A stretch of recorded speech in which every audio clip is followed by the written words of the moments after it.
So riding the Shimanami here. Beautiful day, a bit windy, but happy to be on the road with my really good friends from Alaska. Three of them are behind. So I just finished the Shimanami Kaido part 2. Anyway, in this video I'm gonna talk about some of the things that I thought went well, some of the things that maybe could have gone better. I will give you some of my suggestions and maybe some tips that might help some of you who are interested in one day doing the Shimanami Kaido. On this trip, I traveled with my good friends from Alaska, Joe, Ginny, and Peter. And they were a little bit older than I am. Joe just made 81 years old. So, you know, it wasn't just like the regular cycling trip. I had to think about what might be possible. Ginny just had back surgery in January. Joe had this cyst that caused pain when he walked. So there were different things about this trip. But we survived and everything went very well. And so that's a good sign that it's not the age. It's really about how much you want to do it. Yes, you have to be able to walk and to ride a bicycle, but it is possible if you choose an easier path or plan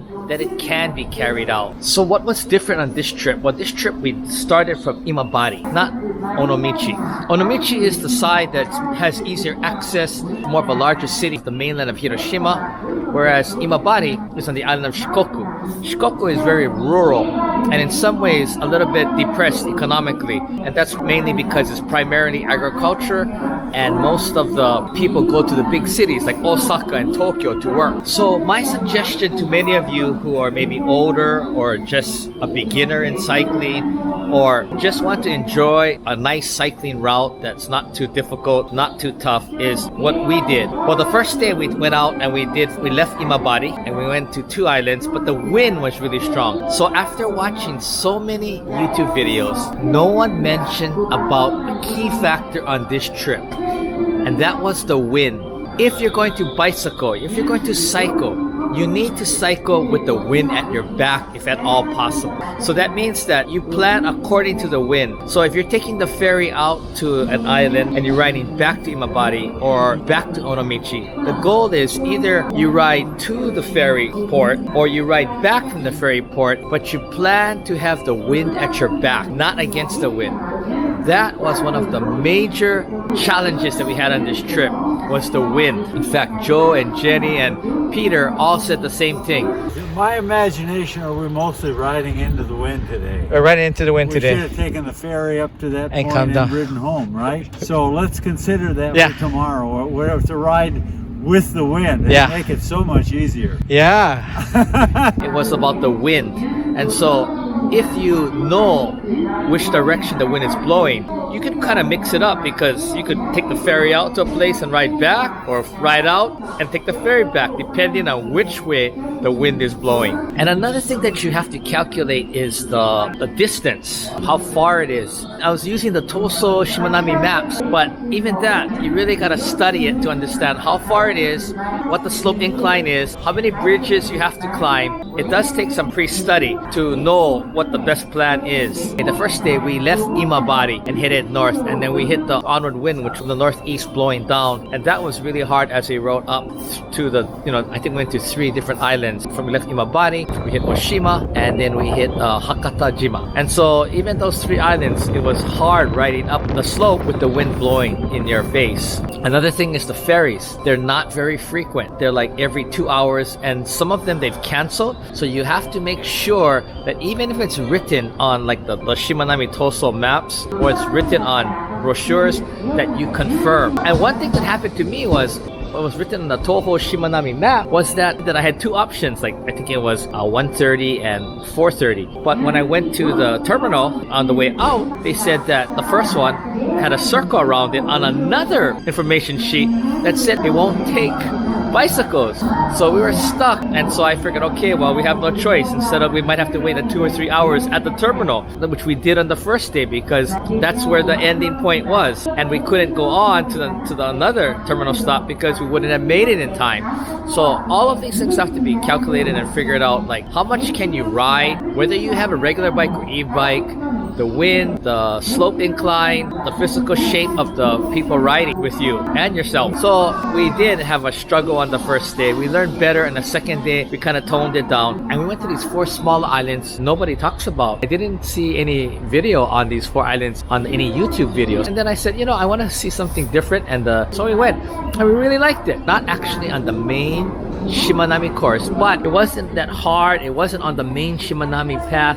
It was kind of off the beaten trail, but good for a beginner, maybe people who are older who have a hard time, riding long distances. They are now trying to promote that area, and very few cyclists go there because they usually do the main route. It's not as steep because the bridges on the islands that connect the islands are not like the high, super high suspension bridges for large ships. They're lower, so they're not as hard to get up, and the islands are close to each other, and so you can cross maybe 2 to 3 bridges in maybe a half an hour to 40-minute period, rather than riding like 2 or 3 hours to get to the next one, to the next one, to the next one. So I recommend that if you are not a real strong cyclist and you just want to get a feeling, a taste of rural Japan, rural Shikoku, you visit these 4 islands. Take the ferry out and get as close as you can from Onomichi or from Imabari, and you ride these 4 islands, and then you can maybe take the ferry back. Or if you're coming from Onomichi, you probably could ride there, but it's still a good ride, I think. You can see the small, narrow roads. You can see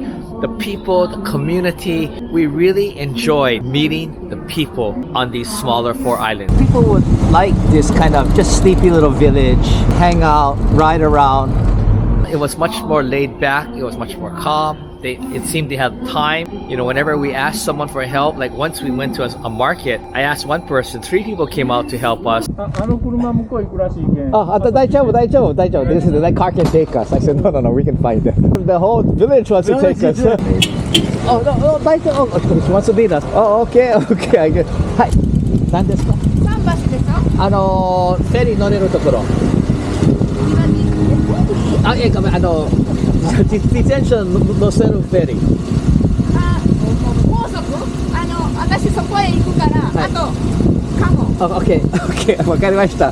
She's gonna lead us to the ferry. Thank you. Okay, I cannot refuse. I tried. Okay, we just follow her. Okay, she said, come on. I said, okay. 行きましょう. Oh my, it's too much. One even took us with her van. She led us to the terminal. So we had a private escort through the town of Iwagi to get to the Iwagi terminal. Thank you very much. ご親切に。気をつけて、怪我しないように。Take care of yourself. Don't hurt yourself. Don't hurt yourself along the way. Okay. Thank you, Shiro-san. These smaller islands really give you a taste of maybe old Japan. A very genuine, authentic type of people. So I would put that on the list. Many people want to do the Shimanami just to do. And if you want to do that, you're a cyclist and just ride it. But if you want to feel the area, you want to mingle and you want to understand the area a little bit more, you need to mingle with the local people, right? Not other tourists. And these 4 islands, I think, offer a lot.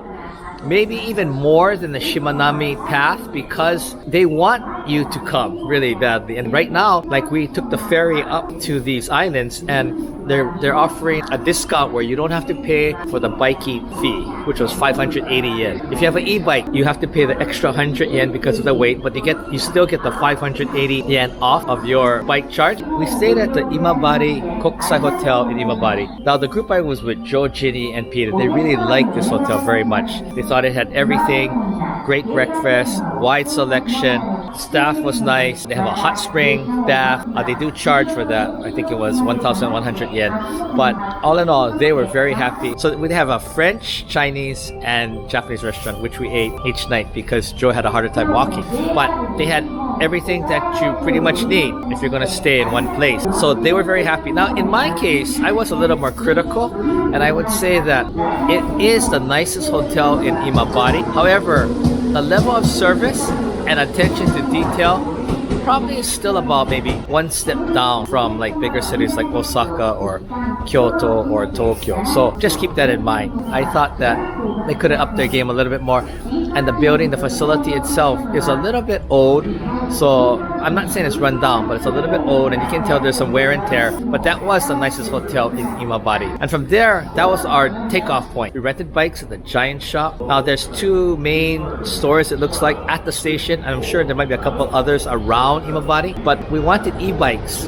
And what they told me at Onomichi, which is the same company, was that I could rent e-bikes from their sister branch. But when I called, they said I couldn't. And the e-bikes there was about maybe 30% less than what Giant charged us. Giant is a private company. They're both right across from each other at the station. But anyway, we wanted e-bikes, so we had to go to Giant. You know, I think it was about 10,000 yen a day roughly. So 20,000 yen for 2 days. So seems a bit high, but that's what the cost was. I think at the other shop, it was somewhere 7,000 each day, so a little bit cheaper. Also though, the difference was at the Giant Shop, they gave you the charger, and if you wanted to go on the Shimanami and stay somewhere and then come back, you could. Whereas if you rented an e-bike from the competitor, you would have to bring the bike back that day and recharge it and set up a new contract for the next day. So it's kind of cumbersome. But anyway, so there's many different smaller challenges that you have to think about. For example, the Giant Shop, they closed on Tuesday. I couldn't believe it. Fortunately, our reservation was for Sunday, Monday.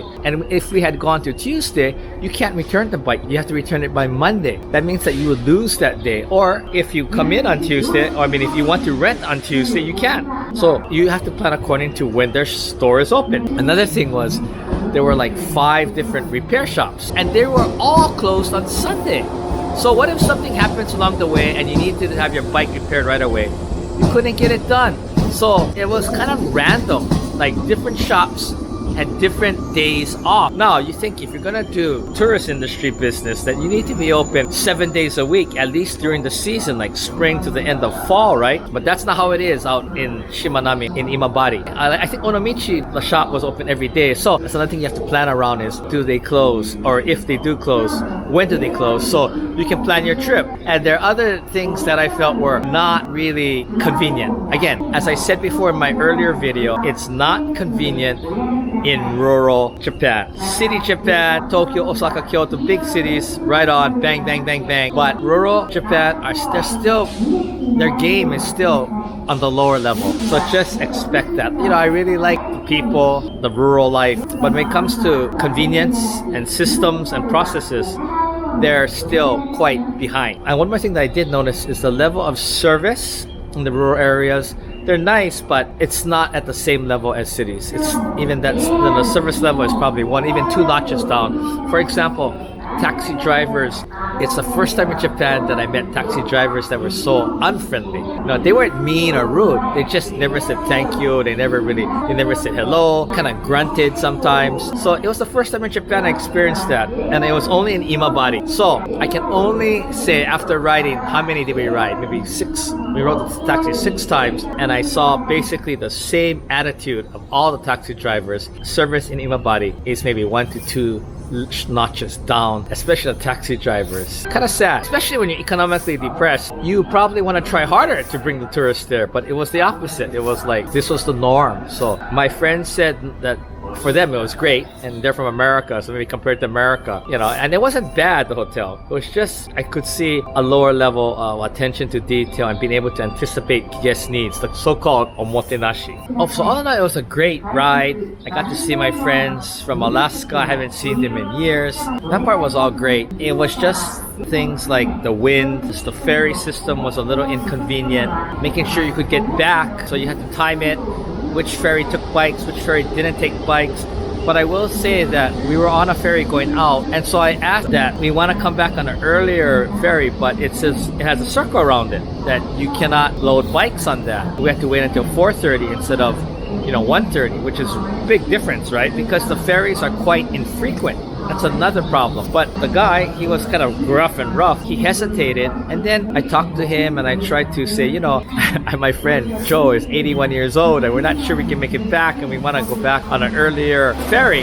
He was nice enough to say, okay. But when we got to the town of Iwaki, I was ready to tell them that, this guy said that we could load the bikes on because it was a ferry that you weren't supposed to be able to load the bikes. But nobody checked or said anything. Just like, go. And then after we loaded our bikes, got on, the next ferry stop, 6 other cyclists got on with their bicycles. So I thought, I thought this was not supposed to be for bicycles, and we had a special exception, but they got on. So I don't know what the exact rule is. I think that's the major problem for foreign tourists who come to visit or cycle the Shimanami, but also for Japanese. Nobody seems to know all the information. Like the 4 islands that I suggest that you visit, when I asked like the terminal lady, I asked anybody about these 4 islands, everyone said, oh, I've never been there, so I don't know.